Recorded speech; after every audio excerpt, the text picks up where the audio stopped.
Kasih karunia dan damai sejahtera dari Allah Bapa kita dan dari anaknya Tuhan Yesus Kristus menyertai kamu sekalian. Amin. Shalom, saudara-saudari sahabatku semua di dalam nama Tuhan Yesus.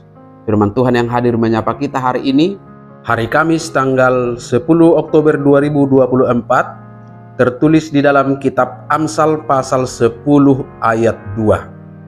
Mari sahabatku semua kita simak dan renungkan firman Tuhan yang menjadi kekuatan dan inspirasi untuk menjalani hari ini demikian.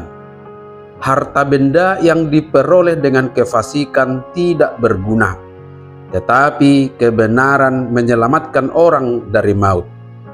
Dang marguna akka arta hajahaton, alai anggo hati goran, paluahon sian hamatean. Demikian firman Tuhan. Sahabat renungan harian, saudara-saudariku di dalam nama Tuhan Yesus, ada harta yang diperoleh dengan kefasikan, dengan cara-cara yang salah dan jahat, dan ada yang diperoleh dengan cara yang benar, yang berasal dari kehidupan yang berkenan di hadapan Tuhan.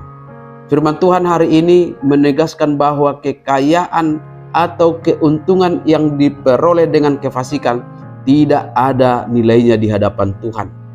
Sedangkan hidup yang benar memiliki dampak kekal yang menyelamatkan.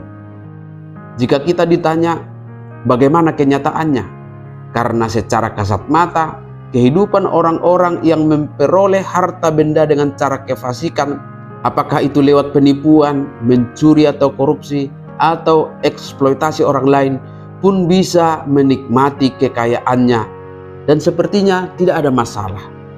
Tetapi itu hanya terlihat dari sisi luarnya saja.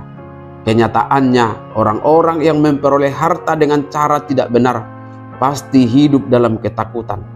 Takut ketahuan, takut tertangkap, atau takut dikhianati oleh orang-orang di sekelilingnya. Mereka mungkin kaya, tetapi hidup mereka tidak tenang karena selalu dipenuhi kekhawatiran. Mereka juga cenderung tidak bisa dipercaya dan sering mengorbankan hubungan keluarga, mengorbankan persahabatan dan komunitas, dan yang terlebih lagi mengorbankan kebenaran. Uang yang diperoleh dengan cara yang tidak jujur dapat memicu konflik, dapat memicu iri hati atau dendam di antara mereka. Maka semuanya yang dimilikinya menjadi tidak berguna, hanya menjadi sumber kegelisahan.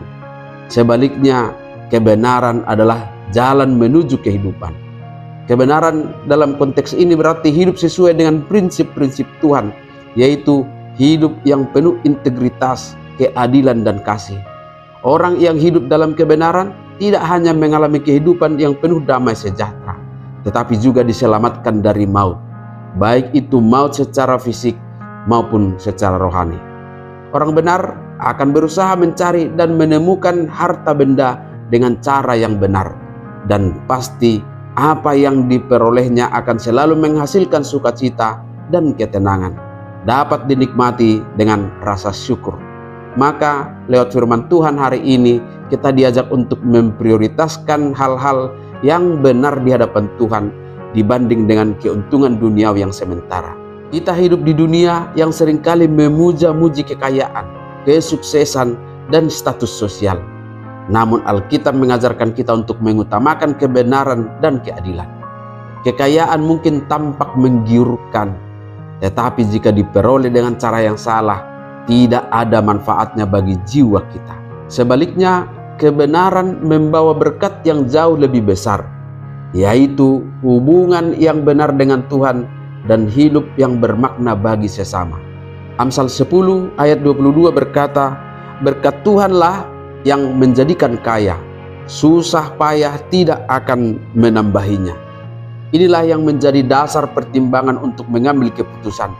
Apakah kita mengejar kekayaan dan keuntungan dengan mengabaikan nilai-nilai kebenaran? Atau apakah kita hidup dengan cara yang menyenangkan Tuhan dan berdampak kekal? Semua yang kita peroleh di dunia ini bersifat sementara, tetapi hidup dalam kebenaran memiliki nilai yang kekal di hadapan Tuhan. Amin. Selamat beraktivitas, Tuhan memberkati.